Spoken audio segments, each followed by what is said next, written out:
Ever feel like you're right next to someone, Hmm. but miles apart? Right. Like two ships in the same storm, yeah. Hmm.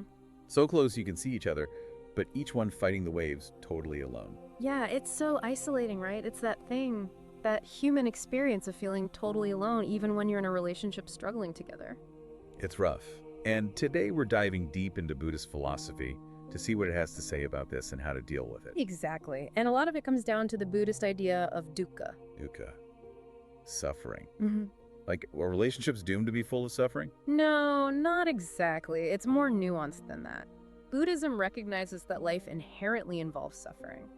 But it's not saying relationships are bad. It's saying there will be challenges, friction, and that much of the suffering actually comes from inside us, not just from the outside world or our partner. Okay, so it's not like love is pain or anything like that. Right. Think of it like this. We all walk around with these expectations and reactions that are often unconscious. And those create the suffering. They contribute to it, for sure. In the source material, there was this couple, Sarah and James. And they were constantly blaming each other for their problems. It's so easy to get stuck in that blame game. It is. They felt unheard, misunderstood, and it seemed like nothing they did was right in the other person's eyes. And this is where Buddhist philosophy can really help us shift our perspective right. Yeah, exactly. A key concept here is emptiness, or sunyata. But this doesn't mean your life or love is meaningless. Right. That's a common misunderstanding. It is. It's actually about recognizing that things don't exist in isolation. Everything is interconnected, including your relationship with your partner. So instead of pointing fingers, we need to see how everything is influencing everything else. Exactly. And this applies to how we view our partners, too. Really think about this. When you look at your partner, are you seeing them? Or are you seeing a projection of your own needs, fears, and expectations? It's like we're putting them in a box based on who we want them to be, rather than accepting who they are. Exactly. And one of the most fundamental teachings in Buddhism is about impermanence. Nothing stays the same. Everything is always changing. Including ourselves and our partners. Mm. So holding on to a rigid image of who they should be just creates more suffering when they inevitably evolve and change. It does. And this is where our reactions become so interesting. They can actually be a mirror, reflecting back to us our own inner world. A mirror. Yeah. Like, think about something that really bugs you about your partner. What does that annoyance actually tell you about yourself? I like that. So it's not about blaming them, it's about using that friction as an opportunity for self-reflection. Exactly. It could be pointing to an insecurity you have, an unresolved issue from your past, or even just outdated beliefs you're holding on to. But how do we actually do that? Like, how do we catch ourselves in those moments of reaction and not get swept away by our emotions? That's where mindfulness comes in. Buddhism emphasizes being aware of your thoughts and feelings as they arise without judgment. So instead of reacting immediately with anger or defensiveness, we take a pause. Precisely. That pause allows you to ask yourself, what am I feeling right now? What story am I telling myself about this situation? Is this story even true? So instead of blaming our partners, we turn inward and explore those feelings. Exactly. And that can be incredibly powerful. It reminds me of a story, actually. There was this young monk who was always complaining to his teacher about how disrespectful the other monks were. Oh, I bet the teacher had a good response to that. He did. The teacher held up his hand with one finger pointing outward and said, "Look, 3 fingers are pointing back at you." I love that. Yeah. It's such a great visual reminder that we need to be accountable for our part in these relationship dynamics. It is. And that brings us to the second part of our deep dive. We've started to see how maybe our partner isn't the sole source of our problem. Right, it's a lot more complex than that. But how does meditation specifically help us to see our partners more clearly, without those filters we talked about earlier? Well, it starts with understanding that how we see our partner is often a reflection of our own inner state. And this ties into the Buddhist concept of dependent origination. Dependent origination. So our view of our partner is dependent on our own state of mind. Exactly. And this brings us to another important question. Are you projecting your own fears and insecurities onto your partner? Because we all carry around emotional baggage. Baggage from past relationships, past hurts, unmet needs. All of that. And it colors how we experience our current relationships, even if we don't realize it. There's this parable about 2 monks and a woman at a river. One monk helps the woman cross, the other doesn't because he's supposed to avoid contact with women. I think I know this one. Later, the monk who helped her is at peace, while the monk who didn't is still mentally burdened by the encounter. So even though nothing wrong happened, he's still carrying that weight around. Exactly. It highlights how unresolved emotions from the past can linger and affect how we see things in the present. So, what emotional weight are you still carrying that might be distorting your view of your partner? That image of carrying around mental burdens is so powerful. And the sources suggest that meditation can help us set that weight down. It can. Specifically, cultivating mindful presence through meditation can help us to truly listen to our partners, not just to their words, but to their underlying emotions, their unspoken needs. It's about going deeper than just surface level communication, really tuning in and trying to understand what they're feeling and why. Exactly. Because how often do we listen with the goal of just formulating our response? Oh, guilty as charged. I do that all the time. We all do it. But when we practice mindful listening, we create space for our partners to feel truly seen and heard. And that's crucial for any healthy relationship, right? Absolutely. And remember those annoyances we feel toward our partner. Mindful attention can help us see those as clues, as invitations to look within. Like in that example of Emma and Daniel, right? She was so frustrated with him leaving tasks unfinished. She saw it as inconsiderate.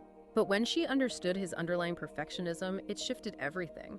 Her frustration transformed into empathy.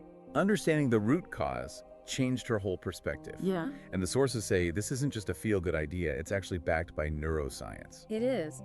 Regular meditation has been shown to increase activity in the areas of the brain associated with empathy and self-awareness. Wow, so it actually changes the way our brains work. It does. Yeah. And it also calms down the amygdala, which is our brain's fear center. So people who meditate regularly are better equipped to navigate conflict calmly. That makes a lot of sense. Now, one of the most interesting concepts I came across was this idea of radical acceptance. Ah, yes. Embracing your partner's imperfections, not as flaws to be fixed, but as essential parts of who they are. It's like kintsugi, that Japanese art of repairing broken pottery with gold, right? Instead of hiding the cracks, they're highlighted, making the piece even more beautiful. It's a beautiful metaphor. And it reminds us that our partner's quirks and vulnerabilities are part of what makes them unique and lovable. And to cultivate those feelings of love and compassion, there's the practice of loving kindness, meditation, or metta. Yes. It involves intentionally cultivating feelings of warmth and goodwill, first toward yourself, then expanding outwards to others, including your partner. And by consistently practicing this, we can dissolve resentment and strengthen those feelings of love and connection. It's a powerful practice. The sources also mention a more direct way to build intimacy. Mirror gazing. Mirror gazing. It sounds a little intense, but it's simply sitting face to face with your partner, maintaining gentle eye contact, and focusing on your shared breath.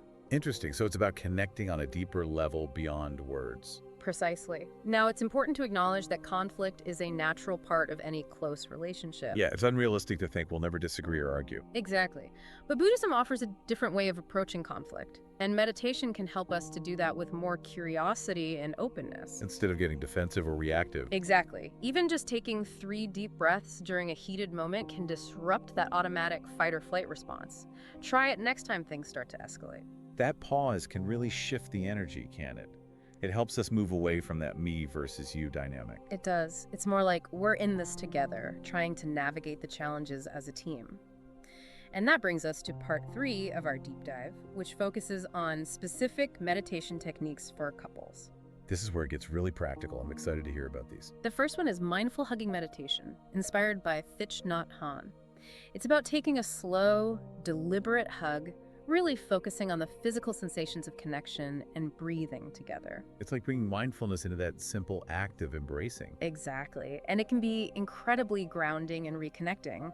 Then there's heart listening meditation. Which takes that deep listening we talked about earlier to another level. It does. You take turns speaking without interruption, while the other person really focuses on your tone, your emotions, even the pauses between your words. The goal is to truly hear and understand each other, not just try to solve a problem right away. Exactly. And to build on that feeling of connection, there's shared breath meditation. Where you synchronize your breathing while holding hands or sitting close together. Right. It's a powerful way to create a sense of unity and tap into that Buddhist concept of interbeing, the interconnectedness of all things. I can see how that would be especially helpful during times of stress. And for navigating conflict, there's loving kindness meditation specifically designed for that. Yes. It involves sending feelings of kindness and compassion first to yourself, then to your partner, and eventually to all beings. It's like softening the heart and creating space for understanding, even when it's difficult. It is. And for those moments when you need a quick reset, there's the pause and breathe technique, enhanced with visualization. So it's not just about taking those breaths. It's about visualizing clarity and calm as you inhale and releasing tension as you exhale. Exactly. It's a very tangible way to interrupt that reactive cycle. And to shift your focus to the good, there's gratitude meditation for couples. Where you reflect on and share what you appreciate about each other. It's a wonderful way to remind yourselves of the positive aspects of the relationship and counter that negativity bias we all tend to have. And finally, there's walking meditation together, bringing mindfulness into everyday life. Right. You walk slowly, side by side, focusing on the physical sensations of walking and the feeling of your partner's presence. Like a moving meditation, embodying that idea of life as a shared journey. Precisely. And as we wrap up this deep dive, remember that transformation starts with intention. These practices aren't quick fixes, they're gifts you give to your relationship. They're ways to deepen your connection and cultivate more love and understanding. And that final visualization the sources offer, imagining your relationship as transformed, navigating challenges together with calmness and support, can be incredibly powerful. It can. So, as you reflect on all of this, what resonated with you most? What feels like a helpful step to take in your own relationship? Even just a few minutes a day dedicated to these practices can make a difference. Keep exploring these themes. See how these Buddhist principles can be applied in all areas of your life. Because ultimately, this deep dive is about more than just romantic relationships. It's about cultivating deeper understanding, more compassion, and more fulfilling connections with everyone around you. Exactly. So much wisdom to be found in these ancient teachings, and it's all there for us to tap into and transform our lives.